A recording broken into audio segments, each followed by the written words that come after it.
औज़ुबिल्लाहिमिनश्शैतानिर्रजीम बिस्मिल्लाहिर्रहमानिर्रहीम। अस्सलाम वालेकुम। मैं हूं मोहम्मद इदरीस अवान एडवोकेट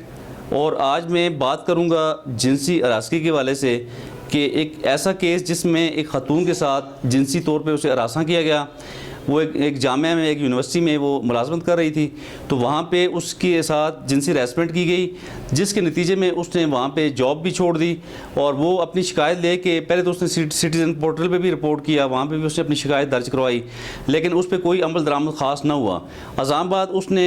FIA में पटिशन मूव की, लेकिन तकरीबन 1.5 साल तक उसे जो है ना जी चक्कर लगवाती रहे, अदारे वाले चक्कर लगवाते रहे अपने दफ्तर का,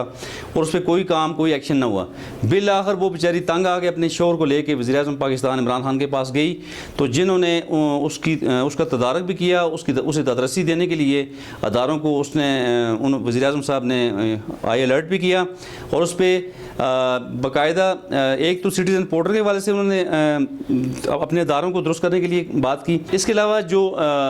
DG FIA हैं उन्हें सख्त हदायत जारी की कि आप अपने जितने भी मतहत अफसरान हैं जो कि FIA के गैर ज़िम्मेदार अफसरान हैं जिन्होंने इस खातून की शिकायत पे काम नहीं किया, तो उनके ख़िलाफ़ आप इंक्वायरी करके रिपोर्ट पेश करें। तो बहरहाल ये वज़ीर-ए-आज़म साहब का जो एक्शन था ये काबिल इस्ताइश है, चूँकि कोई भी शख्स, अगर कोई भी मुतासर शख्स अगर शिकायत लेके अदारों के पास जाता है तो अदारों का काम बनता है, अवलीन ज़िम्मेदारी है कि उस मजबूर शख्स की, उस कमज़ोर शख्स की, उस मुतासर शख्स की बात को अच्छे तरीके से सुना जाए और ना सिर्फ सुना जाए बल्कि उस पर अमल दरामद बमुताबिक कानून किया जाए। ये हर शख्स का बुनियादी हक़ है। ये जो भी सिटीज़न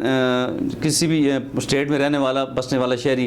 बिलखसूस हम पाकिस्तान की बात कर रहे हैं कि पाकिस्तान का हर आज़ाद शहरी ये हक़ रखता है कि जी उसके साथ कोई भी जुल्म ज़्यादती हो तो जब वो किसी भी मुतल्लिक़ा अदारे के पास जाए तो पूरे तरीके से उसकी बात भी सुनी जाए और उसकी बात सुनने के बाद उसका इज़ाला भी किया जाए और बामुताबिक कानून जितने भी कल्प्रिट्स हैं, जो भी मुल्ज़मान हैं, उनके ख़िलाफ़ कार्रवाई होनी चाहिए। तो बहरहाल इस वक्त जिनसी हरासगी बहुत ज़्यादा हमारी ख़वातीन को सामना है, हमारे बच्चों को बहुत ज़्यादा सामना है इन केसेस का। तो बहरहाल अदारों को हम तभी दुरुस्त कर सकते हैं जब हम कल्प्रिट्स के ख़िलाफ़ बर वक्त कार्रवाई करेंगे और हमारे अदारे हाई अलर्ट होकर काम करेंगे। तो बहरहाल ये जो FIA का जो सुस्त रवि का ये जो वाक़या था,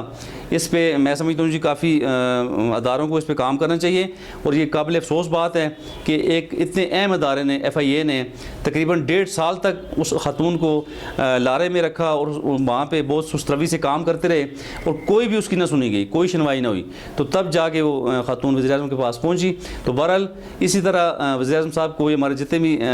हमारे लीडर्स हैं, हमारे चीफ मिनिस्टर्स हैं और जितने भी हमारे मिनिस्टर्स हैं, जितनी भी वजारतें हमारी, इन तमाम लोगों को अच्छे तरीके से, भरपूर तरीके से काम करना चाहिए और अपने अदारों को दुरुस्त करना चाहिए ताकि लोगों के राइट्स प्रोटेक्ट हों, ह्यूमन राइट्स की प्रोटेक्शन यकीनी बनाया जा सके। इसके साथ चाहूँगा इजाज़त। अस्सलाम वालेकुम।